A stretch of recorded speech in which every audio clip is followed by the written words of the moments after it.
Bismillahirrahmanirrahim. Assalamualaikum warahmatullahi wabarakatuh.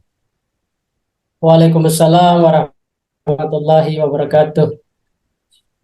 Selamat siang. Mohon izin, Bapak, mohon izin memperkenalkan diri. Saya Reza Adriana, mahasiswa tingkat 1 Politeknik Pembangunan Pertanian Malang, jurusan penyuluh peternakan dan kesejahteraan hewan. Dalam hal ini, saya selaku mahasiswa tingkat 1 diberikan tugas untuk wawancara penyuluh yang berada di rumah ataupun yang berada di lokasi di mana saya tinggal. Sebelum dari itu, mohon izin Bapak, saya minta waktunya. Sebelumnya, eh, Bapak memperkenalkan diri. Baik, terima kasih pada Dida Reza. Mudah-mudahan tugas ini nanti sukses. Pertama-tama saya ingin memperkenalkan diri. Nama saya Abdul Ghafur, sarjana peternakan.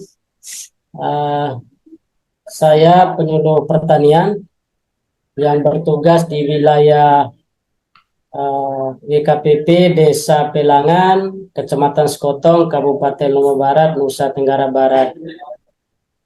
Saya sudah bertugas di Pelangan dari 2019, udah 3 tahun lebih, dan saya udah menjadi penyuluh ini hampir 10 tahun.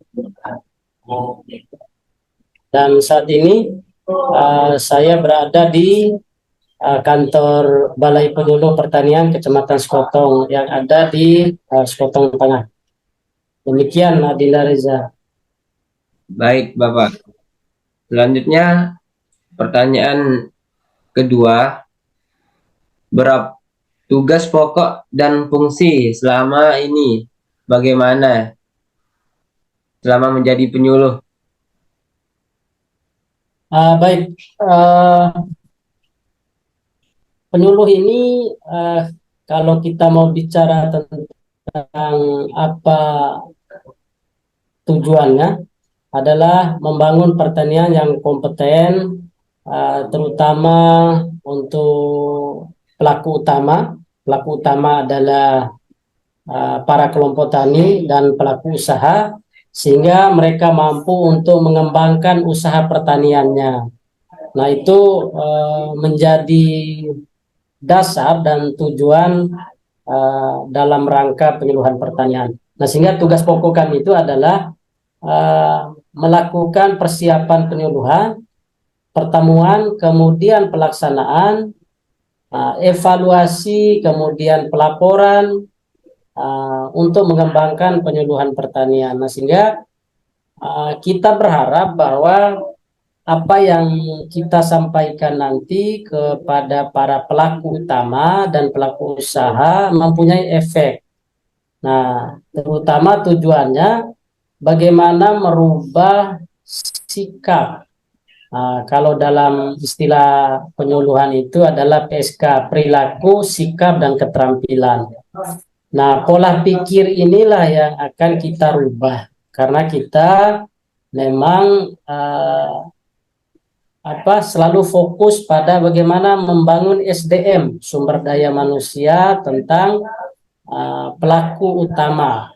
Pelaku utama itu adalah para kelompok tani. Kemudian pelaku usaha mentransformasi ilmu, melakukan diseminasi penyampaian informasi kepada pelaku utama tadi. Nah, agar apa yang kita sampaikan itu bisa merubah sikap mereka. Nah, itu yang dilakukan oleh petugas penyuluhan pertanian. Baik, Bapak. Kemudian kan Bapak ini langsung turun ke lapangan. Kemudian alat bantu apa yang pernah digunakan selama terjun ke masyarakat untuk menyuluh?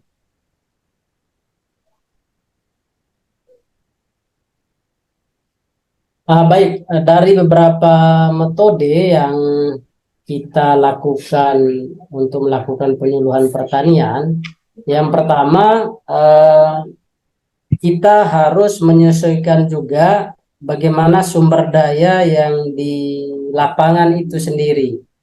Nah, contoh yang kami lakukan, yang saya lakukan sendiri di kelompok tani Pelangan itu adalah dengan metode kita diskusi, dengan metode kita apa tukar pikiran, ceramah kalau dalam metodenya.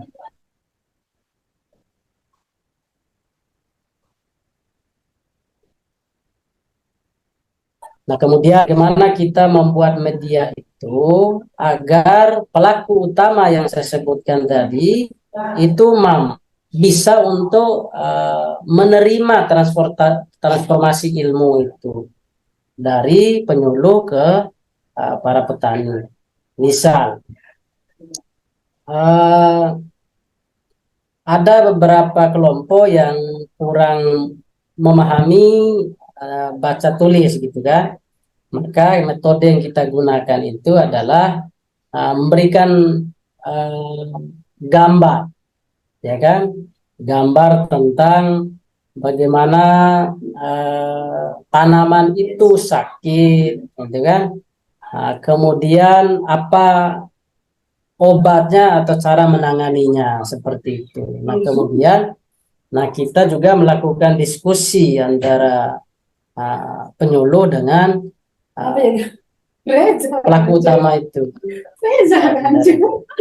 Nah, itu yang kami lakukan. Nah, yang paling banyak itu adalah metode diskusi, ya kan, tukar pendapat, sama metode gambar tadi atau mentransformasi ilmu secara teknologi juga, prakteknya juga kita lakukan. Ini kasih dapur dia kan. Misal, ini yang kami lakukan, bukan misal, ini yang sudah dilakukan di lapangan.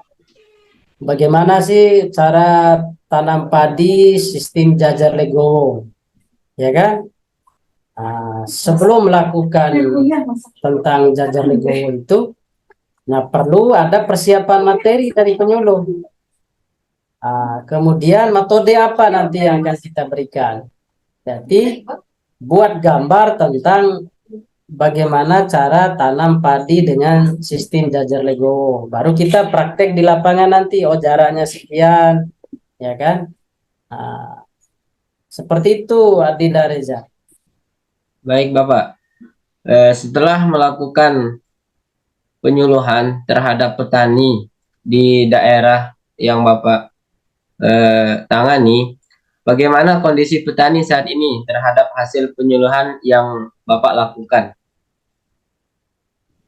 Baik, dampak yang dirasakan oleh para petani dari seluruh petugas lapangan, petugas penyuluh, nah itu dampaknya signifikan, dalam arti petani bisa menerima transformasi ilmu itu yang diberikan oleh para penyuluh. Nah, salah satu contoh, dulu petani tidak bisa untuk pemupukan berimbang aja mereka bingung, ya kan?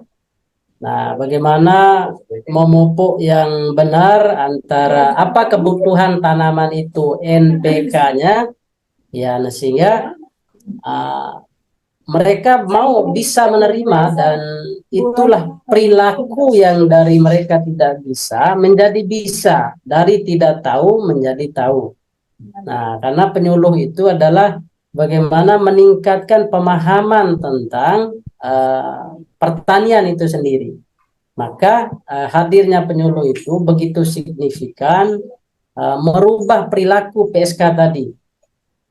Dari tidak tahu menjadi tahu, dari bingung menjadi tidak bingung, Reza. Nah, itu dilakukan. Nah, contoh yang paling real,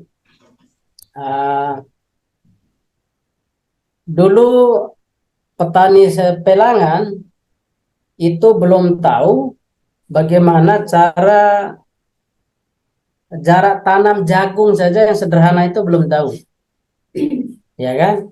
Nah, Ya, sekarang tahu sendiri bagaimana di Desa Pelangin itu menjadi penghasil jagung yang luar biasa sampai hari ini. Nah, itu adalah model-model transformasi ilmu yang diberikan oleh penyuluh kepada para petani. Nah, kemudian dulu orang hanya bisa nanam padi hanya sekali, ya kan? Nah, kemudian yang kedua, karena di sana adalah musim kering di tanaman kedua dan ya yang seharusnya bisa dia nanam 3 kali. Nah, tapi hanya mereka bisa nanam padi. Nah, kemudian di musim kedua itu kadang tidak ditanamin apa-apa sampai musim ketiga. Itu dulu. Nah, sekarang petani udah memahami setelah padi dengan pengetahuannya cara nanam jagung di lahan sawah tak ada hujan, itu mereka bisa lakukan menanam di musim kedua. Nah, karena nanam padi misalnya di bulan Januari, apalagi ya untuk saat ini kan eh, musim kering berkepanjangan ini sampai bulan November ini, ya mau masuk Oktober ini, mau masuk November ya, itu belum ada hujan. Nah, bagaimana kita mentransformasi ilmu itu, nah agar petani bisa menanam 3 kali itu, ya itu pola berpikirnya petani itu berubah karena kita menyampaikan sesuai dengan kondisi lapangan di desa binaan kita. Nah, seperti itu. baik Bapak. Sebelumnya saya ucapkan terima kasih Bapak atas waktu dan kesempatannya sehingga tugas saya selaku mahasiswa telah dilaksanakan sebaik-baik mungkin. Saya ucapkan terima kasih karena telah meluangkan waktunya di sela-sela waktu dan kesibukannya. Semoga para petani yang khususnya berada di wilayah kuasa Bapak sejahtera dan maju terus. Amin, amin, amin. Toh, terima kasih pada Dinda Reja, selamat menyelesaikan tugas akhirnya dan semoga sukses selalu dan nanti bisa menjadi penyuluh juga untuk bisa untuk mentransformasi ilmu dari kita ke para petani. Oke. Baik Bapak, sekiranya segitu yang dapat saya sampaikan. Sekian dan terima kasih. Assalamualaikum warahmatullahi wabarakatuh. Waalaikumsalam warahmatullahi wabarakatuh.